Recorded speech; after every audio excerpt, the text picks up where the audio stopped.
I'm here at one of my latest property refurbishment projects. This one has just come to an end. It's been a fairly significant refurbishment. Where I'm stood right now, I'm in the kitchen, dining room area, as you can probably tell. Now, between the kitchen and the dining room where I'm stood, there used to be a wall. It used to be a load-bearing wall. As part of the renovation, decided to take that wall out, which meant putting a steel beam across to secure it. So that involves building control. It involves a structural engineer to create structural calculations to work out the size of steel that you need to use. So a little bit more than just your standard refurbishment.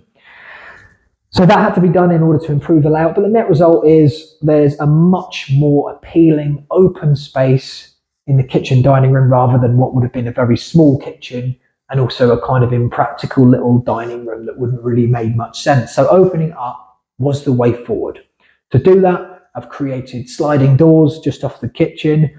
And in addition to that, all the windows had to be replaced throughout this property. It needed a full electrical rewire, needed a new boiler, needed to be plastered throughout, obviously kitchen, as well as new bathroom, flooring, decoration, etc. So it's not a massive refurbishment in the grand scheme of things. There's no extensions or anything like that, but it's a little bit more than just a quick cosmetic upgrade. So it's taken a while to do, but it's finished now, and I'm pleased to be getting a tenant moving into this property at £700 a month rent. So purchased this for 55k via a letting agent. So this was brought to me by a letting agent off market.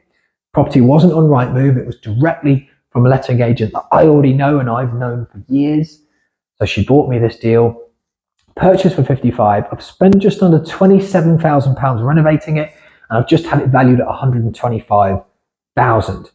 Now it'll be rented at £700, so the rental yield on this is going to be pretty strong, and there's a solid amount of equity in this deal as well. So if I wanted to flip this deal, I could do so and make over 30 grand profit comfortably, but I'm going to keep this one for the long term. So I'm going to rent this one out. I do both. I do flips as well as rentals. I flip more than I rent in most cases. So I'm known to be doing a lot of flips, but I also do keep some buy-to-lets for the long term because I can get that monthly cash flow, that monthly profit, as well as capital gains over the long term, because property prices might go down in the short term, but they always go up over the long term. So this one I'm going to hold, and I'm going to enjoy the monthly cash flow as well as the capital gains as well.